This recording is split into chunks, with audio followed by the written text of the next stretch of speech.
Hello students. So today we are going to cover a very important topic and the last part of our first lesson of economics, that is development, and the topic for today is sustainable development. So students, listen to it very carefully because this is just the starting point, and this concept or this word you will come across it throughout your life. Whenever we will talk about development, whenever you will hear about development, you will come across this word, this concept. And let's see today's topic, what all things are there in this concept. So you must have come across a sentence or a quote in your textbook, which is, we have not inherited the world from our forefathers, we have borrowed it from our children. So what does that mean? हमने अपना जो ये जो दुनिया है, ये जो world है हमारा, वो हमने अपने पूर्वजों से नहीं लिया है, हमने ये अपने बच्चों से मांगा है. क्यों? आखिर ऐसा क्यों कहा गया?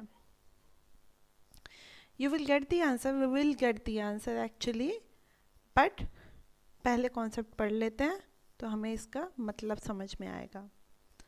So what is the definition of sustainable development? What actually sustainable development means? So according to the Brundtland report, although there are so many definition, बहुत सारे definition है, लेकिन जो Brundtland report का definition है, this is the widely accepted definition. So according to the report, sustainable development is defined as a development that meets the needs of the present without compromising the ability of future generations to meet their own needs. मतलब हम हमेशा development की बात कर रहे थे, अभी तक हम डेवलपमेंट की बात कर रहे थे. डेवलपमेंट का मतलब है to achieve better quality of life, to be good, to be self-sustained in all the various aspects, right? तो सभी जो इंडिकेटर्स थे डेवलपमेंट के जो वाइडली एक्सेप्टेड हैं, उनमें हमें बेस्ट परफॉर्म करना है. और बेस्ट कैसे परफॉर्म करेंगे? For that we need resources हम यूटिलाइज करेंगे प्रॉपरली, तभी हम अपने लिए सुविधाएं ला पाएंगे, गुड्स एंड सर्विसेज वो ला पाएंगे. So in that way we will achieve a better quality of life. So sustainable development का मतलब क्या होता है कि जब उस बेटर क्वालिटी ऑफ लाइफ को अचीव करने का हमने गोल बना लिया है, अपने आप को डेवलप करने का हमने मोटिव रख लिया है, तो उसके लिए हम जो रिसोर्सेस यूज़ करें उसे एक प्रॉपर वे में यूज़ करें कि हमारी ज़रूरत भी पूरी हो जाए एंड जो फ्यूचर जनरेशन है, आने वाली जो जनरेशन है, उनके यूज़ के लिए भी वो रिसोर्सेस बचे रहें. ओके, सो सस्टेनेबल डेवलपमेंट वो होता है एक ऐसा तरह का डेवलपमेंट जिसमें आप अपनी ज़रूरत भी पूरी कर लीजिए एंड फ्यूचर जनरेशन की एबिलिटी को, फ्यूचर जनरेशन जो है उसे कॉम्प्रोमाइज़ ना करना पड़े किसी चीज़ को लेके, उस चीज़ का भी आप ध्यान रखें. So in resources we have already studied in our previous class that there are two kind of resources, renewable and non-renewable. okay, तो renewable की मतलब जो हमारे पास है भी एंड जो रिन्यू हो सकता है,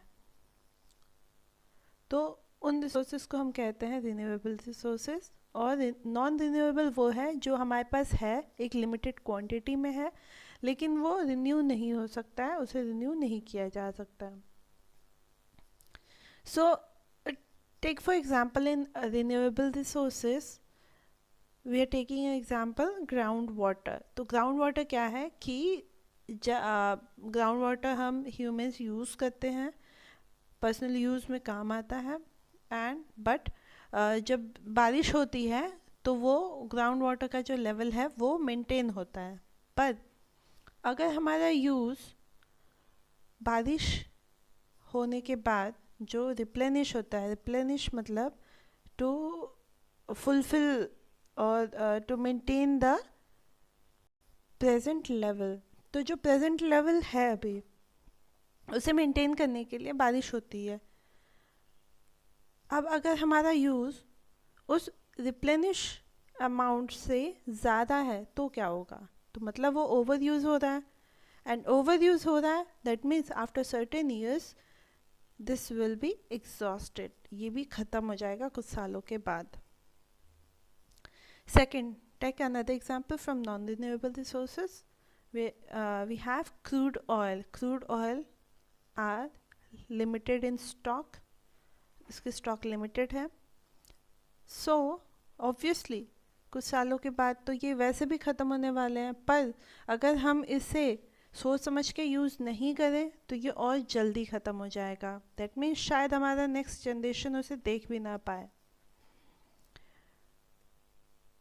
Now, how can we achieve sustainable development? First, scientific and proper use of natural resources. Natural resources जो भी हैं, क्योंकि most of them can be renewed, और renewable हो या ना हो, उसका एक proper तरीका होना चाहिए यूज़ का, एक scientific way में, एक proper way में उसे यूज़ करें. Next is no increase in pollution or control environmental degradation. तो pollution, we are always talking about, listening in the news about the increase in pollution. So we have to control it, we need to control it.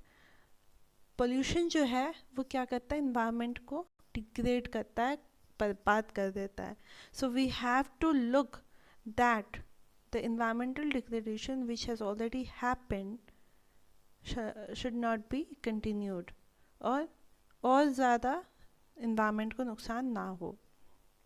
Next is protection of flora and fauna from human exploitation.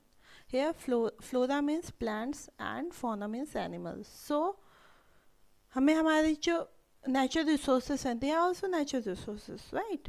Our flora and fauna. So जो ये natural resources हैं हमारे, इन्हें भी human exploitation से protect करना है. Human जो बिना सोचे समझे इनका यूज़ कर रहे हैं, इन्हें ख़त्म कर रहे हैं, तो उससे भी प्रोटेक्ट करना है. Then moral use of exhaustible resources. जो रिसोर्सेज हैं जो एग्जॉस्ट हो जाएंगे आफ्टर सर्टेन ईयर्स, उनका एक मोरल यूज़ करना, उन्हें भी एक प्रॉपर तरीके से यूज़ करना होगा. Maintaining fertility of cultivable land. अब ये प्रॉब्लम हमने बहुत ज़्यादा देखी है कि जो कल्टिवेबल लैंड है, specially the Ganga plains region and the coastal areas, okay, and certain areas, the plateau areas, जहाँ पे बहुत जल्दी फसल उगती नहीं है, उपजती नहीं है, तो उस एरियाज़ में क्या किया जाता है? फर्टिलाइजर्स बहुत ज़्यादा हैवी क्वांटिटी में यूज़ किया जाता है, because of which the land, our land resource has been degraded. तो अब हमें क्या ज़रूरत है कि हमारा जो कल्टिवेबल लैंड है उसकी फर्टिलिटी को मेंटेन करना. Okay, so these are certain ways in which we can, through which we can actually achieve sustainable development. So that's why it is rightly said that the earth has enough resources to meet the needs of all, but not enough to satisfy the greed of even one person. अगर हम लालची हो जाएंगे तो किसी की भी ज़रूरत पूरी नहीं हो पाएगी. We have enough resources, हमारे पास resources बहुत हैं, but we have to, we need to make proper use of it. We have to use it in a sustainable way, ताकि जितने भी human हैं and also the coming generations, everyone can use these resources, can fulfill their needs. Okay, so now you must have understood that why it was said that we have not inherited the world from our forefathers. We have actually borrowed it from our children. हमने अपने बच्चों से उधार मांगा है. That means हमने अपने coming generation से उधार मांगा है, इसलिए हमें इस वर्ल्ड को, इस धरती को संभाल के रखना है. Now, as the lesson comes to the end, so what have we learned from the lesson?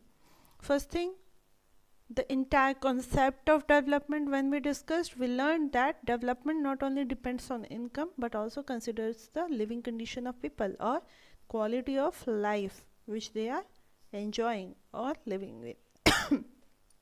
So जब हमने डेवलपमेंट के बारे में डिस्कस किया था तब हमें एक बात समझ में आई थी कि डेवलपमेंट सिर्फ इनकम पे डिपेंड नहीं होता है, जबकि डेवलपमेंट बाकी चीज़ों को भी कंसिडर करता है, health, education. Okay, so what are these things? This reflect quality of life. Second thing, the most important, to achieve these development goals, these various development goals, because development, the concept of development varies from person to person. हर किसी का अपना एक concept है, अपना एक goal है development का. But what we can do, we can combine these goals and we can try to satisfy the maximum population by achieving a single goal. हमें इस एक नतीजे पे पहुंचना है कि हम किसी एक गोल को फुलफिल कर लें जिससे कि मैक्सिमम लोग सेटिस्फाई हो सकें. ओके, एंड बिकॉज क्योंकि ऐसा करने पे क्या होगा कि एक सस्टेनेबल वे होगा, रिसोर्सेज जो हैं वो बहुत ज़्यादा एक्सप्लॉइट नहीं होंगे. So we need to focus on that, we actually need to focus on sustainable development, क्योंकि इन डेवलपमेंट गोल्स को फुलफिल करने के लिए we can't exploit our resources. So these are the things which we have learned, and this is the end of the lesson. Take care, students, and have a nice day.